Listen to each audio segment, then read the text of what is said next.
This is Gail Morgan welcoming you to the Libertarian Counterpoint. Now, your host, James Just. And thank you for joining me today. We have John Cameron in the middle and Richard Fields on the other end with us today. Richard, there was a report out about your money is now losing close to 1% of its value every 30 days. Yeah, so that's using current inflation monitoring statistics out of the BLS, which are notoriously underestimating inflation as it actually is. If you actually take the inflation measurements that were used during the Carter era back in the 70s, or even the Clinton era in the 90s, inflation would be calculated at well over 20%, as opposed to the 5, 6, 7% that we're looking at right now. And the interesting thing to me is that just like in the 70s, when we had inflation, Nixon and Carter and the rest of them wasted no time blaming it on business. Walter Cronkite would go on the news every night and say, the oil companies had record profits, and blame the oil companies for inflation. On cue, you've got President Biden saying the oil companies have record profits. It's their fault. You have Elizabeth Warren saying that I forget who she was blaming, but she was also blaming business for the advent of inflation. When the simple fact is that you have two causes to inflation. Number one, you have an increase in the amount of money creation, which is done by the Federal Reserve and nobody else. And number two, you have the federal government essentially shutting down supply by closing down most of the small business sector in the economy in 2020. Lower supply of goods and services, higher amount of money to be spent on goods and services, plus a lot of money going directly into consumers' pockets through the semi-checks and the unemployment bump and so forth. Why are we surprised that we have inflation? It's Econ 101. It's the most elementary thing that we can possibly look at in terms of economics. And you have the politicians already trying to pass the buck. You have the mainstream media, the New York Times, the Washington Post, and all the rest also trying to say, well, this is really a supply chain issue. This is really a complicated issue. No, it's not. It's not complicated. Reduce supply, increase the money available to buy that supply, prices go up. Real simple. Yeah, and there's if you look at the obvious cost of inflation and why it costs people so much more to do everyday things. There's a huge hidden cost of government that isn't so hidden for those of us that understand what's going on. But the cost of regulation in this country, by even conservative estimates, is $1.5 trillion a year, and when you have to spend so much money on licensing and fees and the authority to do something that you needed no authority to do before, when all this permission is handed out and it has a huge price tag, that price tag has to be passed on to people. And then when it's passed on to one person, they, in whatever business they're in, have to in turn factor the cost of regulation, the cost of doing business into whatever product or service they're selling, and then that is passed on. I mean, the cost of building houses in California, because of regulation, is just regulation alone probably doubles the cost of houses. And that doesn't take into account regulated super high wages. Medicine, which used to, Richard remembers back in the 1950s, when most people didn't have health insurance. They basically had, if they had it, they had major healthcare policy, and they paid for office visits or even a doctor's visits to their house out of their pocket. And healthcare costs were I think 1/3 of the percentage of GDP that they are now. Healthcare costs in this country eat almost 20% of GDP costs. Why? Because it's a monopoly with guaranteed high wages for everyone. Nobody sees their bill. It's passed on. The government supposedly pays for it. I couldn't get both my air quotes on the screen there. Pays for it. So, I think that's another thing we need to take into account when we just say, everything costs more, and it's a money supply. That's absolutely true. But the fact that it's just so much more difficult to carry the burden of government regulation and all these hidden taxes and fees, they've got to be passed on to somebody. You can't. There's two other wrinkles that we haven't looked at too, which are, one, the inflation was already going up before the whole COVID lockdown fiasco. But inflation was going into assets, into the stock market, into real estate, into things other than goods and services, which was welcomed, especially by the people who owned those assets, namely the 1% or the 10% at the top. The people who don't own assets, don't own their own home, don't own anything in the way of stocks and bonds, they weren't particularly happy. Which led to a lot of class warfare, which is continuing. And the other thing that I have to mention, which is the whole Biden thing, blaming the oil companies for inflation.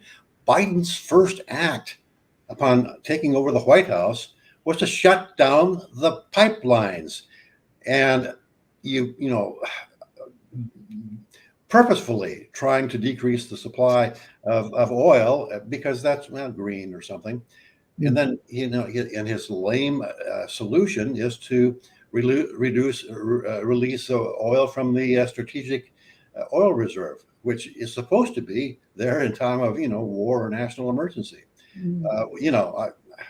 I have nothing but contempt for the economic savvy or lack of savvy or just dishonesty on the part of the people that are propping up the supposed president who is enjoying his weekend at Bernie's. Well, and add to that, there is one tiny little good light at the end of the tunnel. The Biden administration and somehow the elites, the deep state, are now taking a look at nuclear power in a different light, because they are so concerned about carbon release into the atmosphere, and they know it's going to take a little bit longer than they thought it would. Right in for a rational person, right in never for renewables to completely supply all the power on this planet. And Gates and Warren Buffett got together, and they're going to produce a new generation nuclear power plant. Now, all we got to do is get them to look at the 1970 whatever era law it was that Carter passed that makes it illegal to reprocess spent nuclear fuel in this country, and then maybe we're on the right road there. There's a well, I agree with you. I support nuclear. However, there's one problem with nuclear, which is the nuclear power plants were granted an exemption from liability if they have a problem, like a meltdown or something like that. So very similar to the vaccine manufacturers, who have a guarantee that they are not liable if their vaccines cause problems.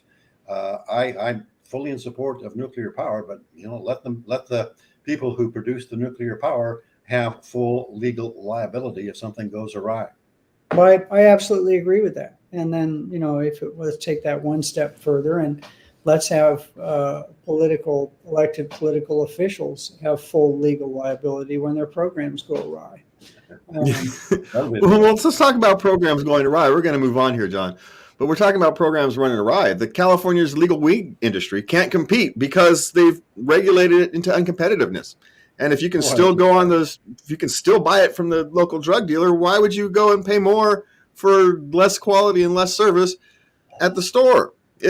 These people are morons. They've taxed it to a point where it's overly expensive. They've regulated it to a point where it's almost impossible for people who actually know the business to get involved in the business.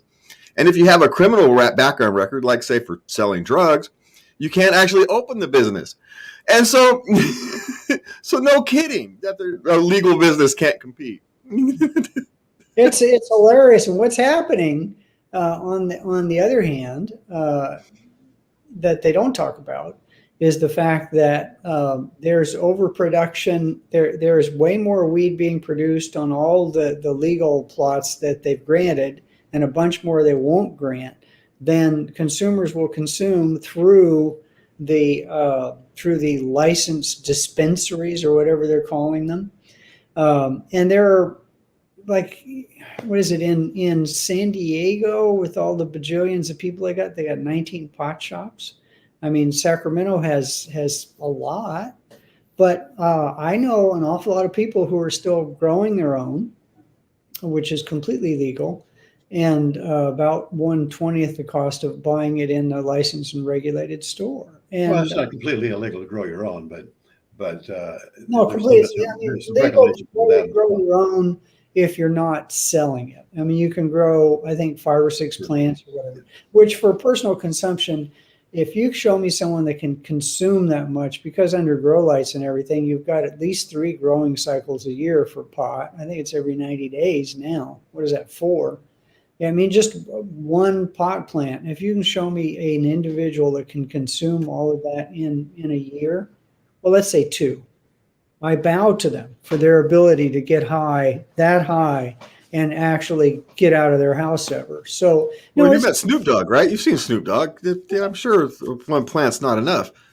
well, Snoop is a mutant, though. I mean, they're Olympic athletes, they're talented singers, they're politicians who never utter a word of truth. These people are all mutants. And Snoop Dogg's ability to consume weed maybe they should have a Nobel Prize for that. I think him and Willie Nelson can sit down there and have a conversation about their unique abilities. Yeah. Well, let's move on. Talk about unique abilities. Lorena Gonzalez has had ethics complaint filed against her for negotiating a contract with the Federation of Labor Unions. I forget exactly who it is. SEIU? No, it was it's the Federation of Labor Unions. It's the labor union, the labor union trade lobbying organization or trade association. Yeah. So she's been, even though she claims she hasn't, she's been caught negotiating a contract behind closed doors, which is a violation of the law. But now, just recently, they've actually come out and said, yes, we're going to offer her a position. So when they offer her this position, she is prohibited by law for a year from contacting any of the people that she worked with in government. So how soon do you think it'll take her to violate that regulation? Like 10 seconds? Yeah, and it's just another demonstration of the revolving door between regulated industries and their regulators, and people that write the laws. Or enforce the laws, the turnstile between government and industry. That's been going on at the federal level for decades, at the state level for decades, and it's what you can expect when you have an overregulated, overpoliced society, which is exactly what we have. And then I want to add something. Did anybody? I can't remember all of it, and I don't want to waste time by trying to pull it up on my computer. Her curriculum vitae, her bio, Stanford, UCLA, one other. I mean, she went to the she schools. So unfortunately, I think the major schools in this country are now turning out, and I'm not saying this is everybody that goes, sociopaths who have the ability to maneuver in the slime, and it's all about power, and it's all about connections, and it's not about producing anything. You know what, I hate to say there ought to be a law, but I hope that the American people will wake up one day and realize that what they really need in power are people who have actually produced something, who've either had a manufacturing company or a service company or even owned a couple of franchises. And then they'll understand the real world, because these people that grow up in these ivory towers of insulated intellectual hogwash, do not connect with normal people, and they never Yeah. will. Yeah, and going back full circle, it's the most highly regulated, highly governmentally controlled industries that have the highest rates of inflation, namely education, health. Those are the two big ones. Those have inflation rates that are well above those of, say, potatoes or gasoline or anything that is Sure. less regulated. But then, Yeah, and then housing. Don't forget it housing even, there, Richard. Yeah, yeah, housing is another highly regulated industry and it that shows up has high in inflation. this thing right here. Not the Yeah, cost. Well, the cost of yeah, living. that thing. These have had price decreases given Well, their I mean, capacity. given what they do, but the networks that provide us access, especially the big fat cable tube that comes into our house, because that is a regulated industry where they parcel out bandwidth and hand it to people. That's had a huge increase in cost. You look at what it should be. If 5G had been allowed to go, 20 years ago when it was feasible and the towers were all up, it should cost us pretty much nothing to send and receive a signal. And when all these little satellites that Elon Musk and other people are putting up, when there's enough of them up there, that monopoly will be closed. They'll probably figure out a way to regulate a surcharge to pay for the mothballing of the cable TV that we have. Anyway, I'm going on and on and on. We probably should go on to something else. Yeah. Well, the corruption is rampant. And here in California, where Lorena Gonzalez specifically, she went from college to a labor organizer to an assembly member, and now she's going back to being a labor organizer again. She's essentially had that same track record. And there is this pipeline from the universities to labor to the government. And, which is fine if there was enough diversity in the representatives. We don't have enough diversity. We have too many people who are career politicians and not enough people who are career something else who go in to be politicians. You need a handful of career politicians, and then you need the other 90% to cycle in and out, and we don't have that. But we can talk about cycling in and out. Another Cuomo has bit the dust. Chris Cuomo has been fired for, they say it was to help his brother, but if you actually read the statement that CNN sent to their employees, there was an allegations of sexual harassment that came up in the last week or so is actually the reason they fired him. And so they suspended him and then fired him. And so that was an interesting kind of Against update. Andrew himself. Against Chris Cuomo. Yeah, Chris, yeah. Yes. Yeah. So there was a new allegation. And so finally, is that what it actually takes to get rid of these people who are so obviously corrupt? Is that you actually have to get the Me Too movement, but kind of quietly? It's just so bizarre. Yeah, I mean, if you take a look at the Cuomos and the Clintons and pretty much any politician, Democrat or Republican in a position of power, Trump, they're all, not all, many of them are sexual predators. It'll be interesting to see how many names get named at the Epstein, or I'm sorry, the Maxwell trial that's going on as we speak. Yeah, I'd be really curious to see if she doesn't commit suicide somewhere in the next. I shouldn't laugh, but yeah.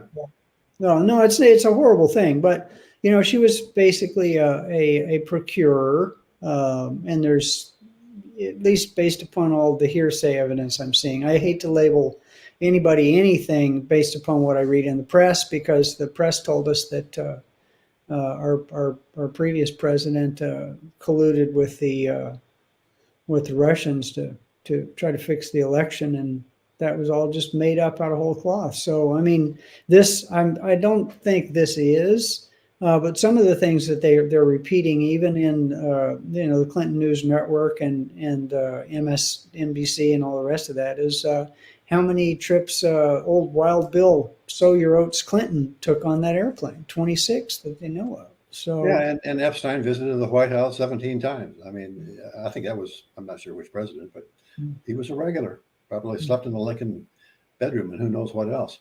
I wonder if he took some. Never mind. So.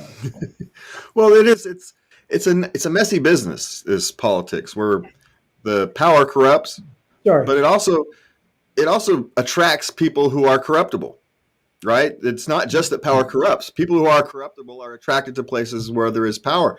And whether it's here in the state of California with people like Lorena Gonzalez or Epstein and all the people who wanted his money or his access to contacts or whatever he was selling or not, who knows what that actual story ends up being, or the Cuomos essentially selling access to power back and forth, access to the media for the friends of Chris or friends of Andrew.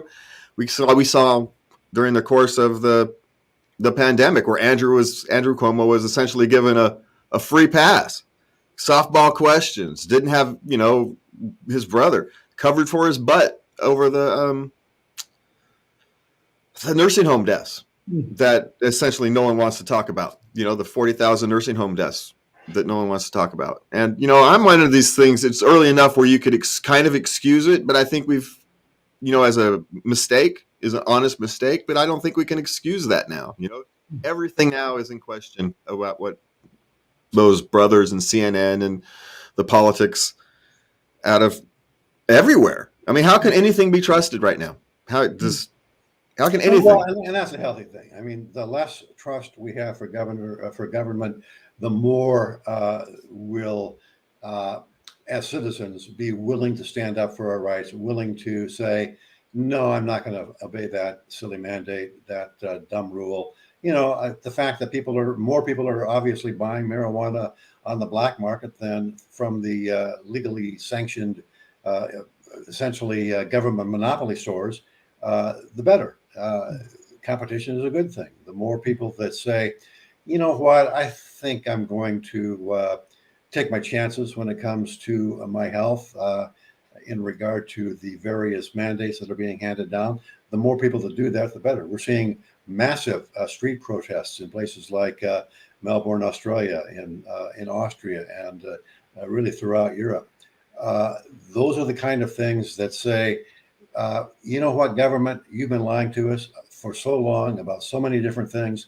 We're not going to take you seriously anymore, and we're not going to obey every T and I crossing that you, or I dotting and T crossing that you expect us to. And the government can't exist without the consent of the governed. That's a very, very basic principle. And I think we're on the cusp of a situation where enough people are saying, we don't trust you. We're not going to obey any longer. And that is ultimately a good thing.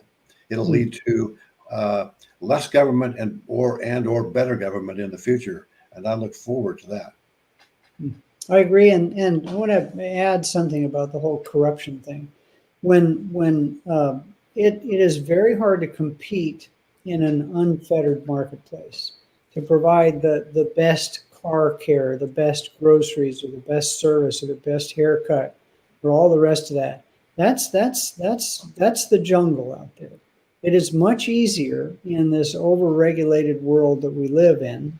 And the U.S. is, I think, 24th on the list of economically freest countries. Somehow we've dropped to 24 on that list. It's much easier to go to a regulator and buy market share, or buy making something that your competition is doing illegal, or buy an inspector to look the other way while you throw up a shoddy building. And then people in their they're wanting to trust somebody, believe that these regulatory agencies are actually there for their benefit. They are not. They're there for the benefit of the people to be protected from competition. And the problem with all these layers of regulation and all these regulators is that it makes the people themselves corrupt, because they start seeing baksheesh, the crossing of the palm with silver, as the way you do business. And when you realize you have to pay a little bribe here, a little bribe there as you go on, and we do it in this country officially. But I think it's getting to the point where we're also doing it unofficially, i.e. the word permit. I need somebody to give me permission to build a freaking house. And this happens everywhere. And it's eating away at the moral fiber of our country and the whole world. And as soon as we throw off these yokes, and I'm going to say again, the powers that we let be, not the powers that be. It's way past time for us to just put up with this stuff because it's become oppressive. Yeah, and it's not just the permitting. It's you now structure jobs in a way so you don't have to get permits, right? You do them in chunks, small enough chunks where you don't have to do permits. So we're going to do this chunk now, and then we're going to do this little chunk later, and this little chunk later. So we don't have to actually go down to there and pay $1,000 or $1,500 or whatever it is to get a permit. So the government says, okay, yes, you can change that pipe underneath your house. You know, if a plumber has to come in and fix your house, they can only work on like 6 feet of pipe at a time, because if it goes farther than that, it costs too much and you have to pull a permit. So you just do it in 6 feet chunks. You go all the way through your house in 6 feet chunks to avoid having to pay the extra permitting costs and the extra time, and then having the inspectors come in and having to look at this thing that no one really needs to look at because it's just a pipe. And it creates this whole notion where you now have people doing home improvements under, with unlicensed contractors, which is fine, but you have no recourse because you can't even really go to court. You can go to court, you can to sue them, but it's like, yeah, you signed an unlicensed contractor, of course you got screwed. And so you set up this condition. Worse than that, because by hiring that contractor in that way and not following the rules, you've broken the law. So you become a criminal. You can't actually file charges against your partner in crime. But anyway, probably want to cover one last thing before. Well, I don't know if we've got enough. One last thing. We've got a minute and a half. You got one last thing you want to cover, John? We can. How about China? The U.S. has said they will not send any Olympic officials to China for the Winter Games. Oh, I think it's over that. What's her name? Peng Shuai, the tennis player who has gone kind of missing, but not really in China over the last couple months. Yeah, he's gone missing, but not sort of like Jack Ma. Who knows whether she's missing or not? It's totally being manipulated by the Chinese media. The Chinese media, come to think of it, they're providing a very good template that's being followed by the U.S. media. Well, theirs is even more insidious because they here they just on Google alter algorithms or don't run a story, but in China they actively go after whatever sector they believe is the problem. So they're even more aggressive than the inside traders working here. Yeah, the censorship is blatant and overt as opposed to behind the scenes. Well, time is our censor, so we're going to have to see you guys next week. Thank you for joining us from Team Counterpoint. Please remember to love everybody. Yeah, there we go. Thank you, gentlemen. Well, thank you very much, Richard. Thank you, James. I appreciate it.